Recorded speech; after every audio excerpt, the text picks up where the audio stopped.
Kaleshwaram project Godavari జలాలు పరవళ్లు తొక్కుతూ మల్లన్న సాగర్లోకి వచ్చి చేరాయి. రోజు మల్లన్న సాగర్ ప్రాజెక్టులోకి 7,500 క్యూసెక్కుల నీరు వచ్చి చేరుతుంది. ప్రాజెక్టు నుంచి 6 పంపులతో నీటిని పంపింగ్ చేస్తున్నారు. మోటార్లు ఆన్ చేయాలని మాజీ మంత్రి హరీష్ రావు రేవంత్ ప్రభుత్వంపై ఒత్తిడి తీసుకొచ్చారు. లేదంటే రైతులతో వచ్చి మోటార్లు ఆన్ చేస్తామని హెచ్చరించారు. దాంతో రేవంత్ సర్కారు మోటార్లు ఆన్ చేసింది. మరింత సమాచారం ప్రతినిధి రంగాచారి అందిస్తారు. కాళేశ్వరం ప్రాజెక్టు గోదావరి జలాలు పరవళ్లు తొక్కుతూ మల్లన్న సాగర్ ప్రాజెక్టులోకి వచ్చి చేరుతూ ఉన్నాయి. 2 నెలల పాటు తాత్సారం చేసినటువంటి తెలంగాణ రాష్ట్ర ప్రభుత్వానికి మాజీ మంత్రి హరీష్ రావు హెచ్చరికలు జారీ చేయడము, తక్షణమే మీరు మోటార్లు ఆన్ చేసి నీటి పంపింగ్ ప్రారంభించకపోతే మేమే వచ్చి అక్కడ రైతులతో కలిసి పంపుల్ని ఆన్ చేస్తామని చెప్పి ఆయన హెచ్చరికలు జారీ చేసిన నేపథ్యంలో కళ్ళు తెరిచినటువంటి ప్రభుత్వం ఈ నీటి పంపింగ్ని ప్రారంభించింది. కాళేశ్వరం ప్రాజెక్టులో అంతర్భాగంగా నిర్మించినటువంటి మల్లన్న సాగర్ ప్రాజెక్టు వద్ద ప్రస్తుతం మనం ఉన్నాం. ఆ మల్లన్న సాగర్ ప్రాజెక్టులోకి ఈ మోటార్లు ఆన్ చేసిన నేపథ్యంలో 6 పంపుల ద్వారా ఇందులోకి నీటి పంపింగ్ ప్రారంభమైంది. దాదాపు 7,500 క్యూసెక్కుల నీళ్లు ప్రతిరోజు మల్లన్న సాగర్ ప్రాజెక్టులోకి వచ్చి చేరుతున్నటువంటి ఒక అద్భుతమైన దృశ్యం ఇది కనబడుతూ ఉన్నది. ఇది నిజంగానే కేసీఆర్ కలలు కన్న ఒక ప్రాజెక్ట్. ఇది తెలంగాణ రాష్ట్రాన్ని, తెలంగాణ ప్రాంతాన్ని ఆకుపచ్చ తెలంగాణగా మార్చాలనే ఒక లక్ష్యంతో ఆయన తన మెదడును రంగరించి కాళేశ్వరం ప్రాజెక్టుకి రూపకల్పన చేసి దాంట్లో అంతర్భాగంగానే అనేక చోట్ల లిఫ్ట్ ఇరిగేషన్కి సంబంధించిన పాయింట్లను ఏర్పాటు చేసి నీటి పంపింగ్ ప్రారంభింపజేసిన విషయం తెలిసిందే.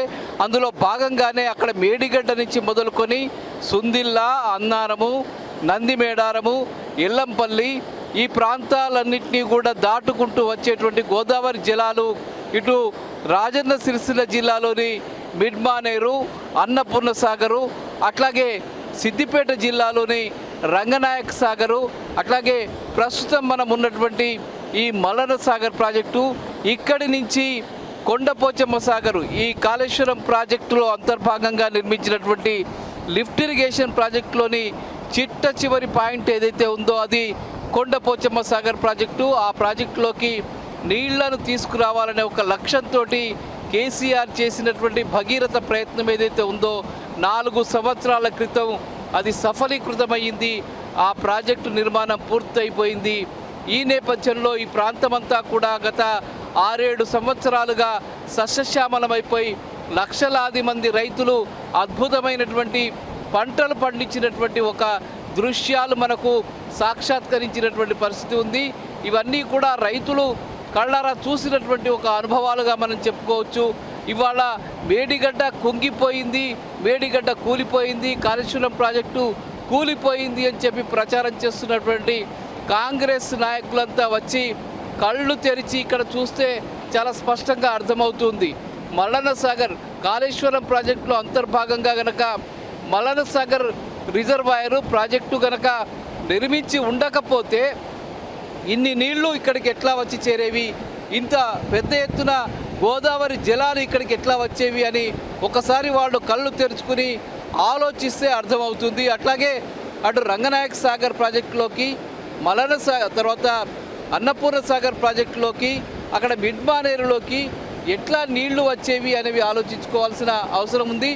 అట్లాగే అటు కొండపోచమ్మ సాగర్ ప్రాజెక్టులోకి కూడా ఈ గోదావరి జలాలు ఎట్లా వచ్చేవి, ఇక్కడి నుంచి ఉమ్మడి మెదక్ జిల్లాలోని అటు మెదక్ జిల్లా, సంగారెడ్డి జిల్లా, అటు మేడ్చల్ ప్రాంతము, ఇక్కడి నుంచి అటు నిజాం సాగర్ ప్రాంతము, నిజామాబాద్ ప్రాంతము, ఈ ప్రాజెక్టుల ద్వారానే అటు నల్గొండ జిల్లాకు, వరంగల్ జిల్లాకు ఈ ప్రాంతాలన్నిటికీ కూడా సుమారు 18 లక్షల ఎకరాల ఆయకట్టుకు అదనంగా నీళ్లు అందించేటువంటి ఒక అద్భుతమైన ప్రాజెక్టు.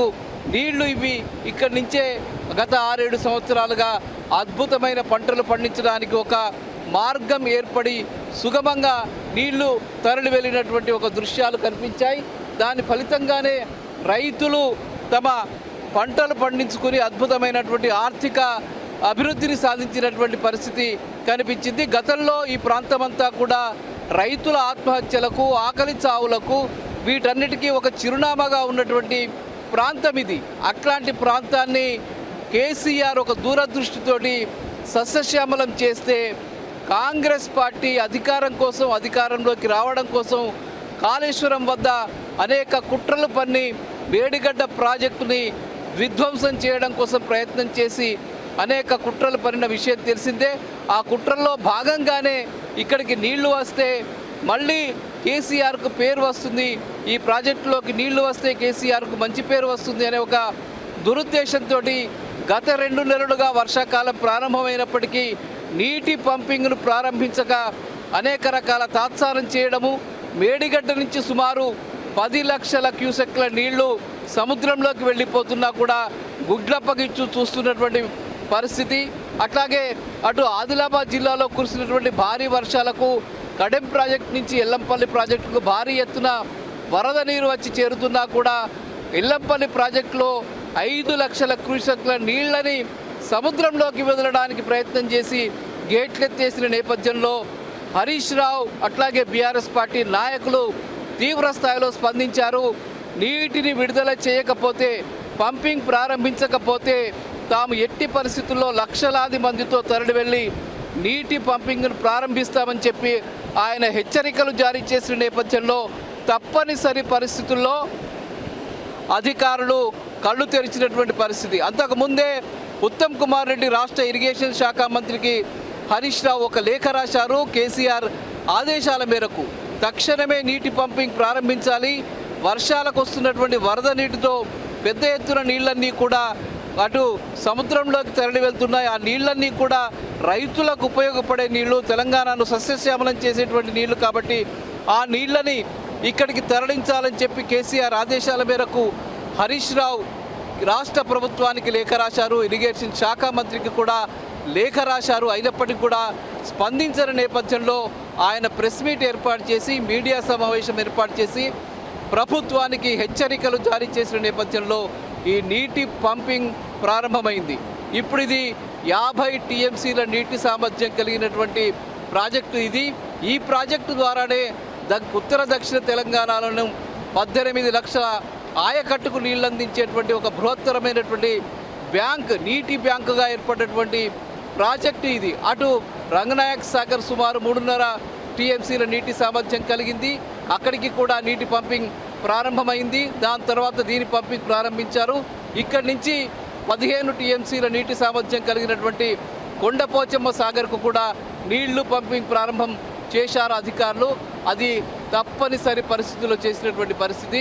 ఈ నేపథ్యంలోనే ఇక్కడికి ప్రతిరోజు 7,500 క్యూసెక్ల నీళ్లు 6 మోటార్లు ఆన్ చేసి 6 పంపుల ద్వారా విడుదల చేస్తున్నారు.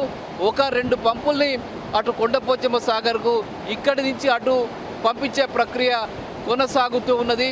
మొత్తానికి ఒక రైతులకు ఉపయోగపడేటువంటి పనిని చేయడానికి కూడా ప్రతిపక్షం నుంచి గట్టి హెచ్చరికలు జారీ చేస్తే తప్ప ఈ ప్రభుత్వం కళ్ళు తెరవని ఒక దయనీయ స్థితి ఇవాళ తెలంగాణలో నెలకొన్నది. దాదాపు 30 టీఎంసీల నీళ్లని దీంట్లో నింపాలని ఇరిగేషన్ శాఖ అధికారులు ఒక లక్ష్యంగా పెట్టుకున్నట్టుగా మనకు అధికార వర్గాలు చెప్తున్న దాన్ని బట్టి తెలుస్తుంది. ఇక్కడి నుంచే అటు జంట నగరాలకు, మూసీకి కూడా నీళ్లు తీసుకువెళ్తామని చెప్పి ఏదైతే ప్రస్తుత ముఖ్యమంత్రి రేవంత్ రెడ్డి చెప్తున్నాడో ఆ ప్రాజెక్టుకు కూడా సుమారు 6,000 కోట్ల రూపాయల నిధుల్ని కేటాయించింది. ఆ నీళ్లను తీసుకువెళ్లేందుకు కూడా వాళ్ళు మల్లన్న సాగర్ ప్రాజెక్టునే ప్రాతిపదికగా తీసుకుంటున్నారు.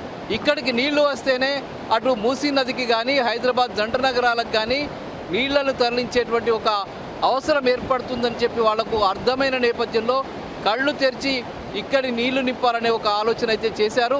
మొత్తానికి రేవంత్ రెడ్డి ఒకవైపు కాళేశ్వరం కాలిపోయింది అని చెప్పి ఒక మేడిగడ్డ వద్ద జరిగినటువంటి ఒక 2 పిల్లల వాటికి ఇబ్బంది కలిగిన దాన్ని మొత్తంగా ప్రాజెక్టు కూలిపోయిందని చెప్తున్న ఆయన ఇవాళ అంతర్భాగంగా నిర్మించినటువంటి కాళేశ్వరం ప్రాజెక్టులో అంతర్భాగంగా నిర్మించినటువంటి మల్లన్న సాగర్ ద్వారానే మళ్ళీ ఆయన హైదరాబాద్కు, మూసీ నదికి గోదావరి జలాల్ని తీసుకువెళ్లడం కోసం 6,000 కోట్ల రూపాయల నిధుల్ని బడ్జెట్ని కేటాయించినటువంటి పరిస్థితి. అంటే ఆయన్నే ఇండైరెక్ట్గా చాలా స్పష్టంగా అంగీకరిస్తూ ఉన్నారు.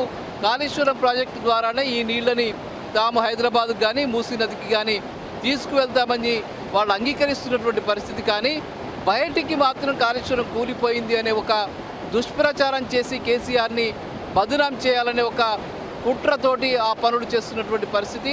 ఎనీహో మొత్తానికి ఈ మల్లన్న సాగర్ ప్రాజెక్టులోకి నీళ్లు రావడం ఈ ప్రాంత ప్రజలంతా రైతులంతా కూడా చాలా సంతోషం వ్యక్తం చేస్తున్నటువంటి పరిస్థితి నెలకొన్నది. కేసీఆర్ చేసిన పనిని తలుచుకొని ఇక్కడికి వచ్చినటువంటి ప్రజలంతా కూడా హర్షం వ్యక్తం చేస్తూ ఉన్నారు, రైతులంతా కూడా హర్షం వ్యక్తం చేస్తున్నారు. దీని ఫలితంగా అటు దుబ్బాక నియోజకవర్గంలో సుమారు 1,25,000 ఎకరాల ఆయకట్టుకు నీళ్లు రాబోతున్నాయి. అట్లాగే సిద్దిపేట నియోజకవర్గంలో సుమారు 1,10,000 ఎకరాలకు నీళ్లు రాబోతున్నాయి. అటు రాజన్న సిరిసిల్ల జిల్లా మానకొండూరు నియోజకవర్గం కలిపి సుమారు 30,000 ఎకరాల ఆయకట్టుకు నీళ్లు రాబోతున్నాయి. అటు గజ్వేల్ నియోజకవర్గానికి సుమారు 2 లక్షల ఎకరాల ఆయకట్టుకు నీళ్లు రాబోతున్నాయి. అక్కడి నుంచి అటు ఆలేరు, స్టేషన్ ఘన్పూరు, హుస్నాబాద్ నియోజకవర్గము, ఇక మెదకు, నర్సాపూరు, మేడ్చల్ ప్రాంతాలు, అట్లాగే సంగారెడ్డి ప్రాంతానికి, అటు నిజాం సాగర్ ప్రాంతానికి కూడా ఇక్కడి నుంచి నీళ్లు వెళ్ళడానికి ఒక అవకాశం ఏర్పడుతుంది. తద్వారా లక్షలాది ఎకరాల ఆయకట్టుకు నీళ్ళు అందించేటువంటి ఒక అవకాశం ఏర్పడుతుంది. అది కాళేశ్వరం ప్రాజెక్టు సాధించినటువంటి ఒక విజయంగా చెప్పుకోవచ్చు. అటు కొండపోచమ్మ సాగర్లో 15 టీఎంసీల నీటి సామర్థ్యం కలిగినటువంటి ఆ ప్రాజెక్టులోకి 12 టీఎంసీలు నీళ్లు నింపడానికి అధికారులు దిశానిర్దేశం చేసుకున్నారు. అందులో భాగంగా ఆ కార్యక్రమం కూడా జరుగుతుంది.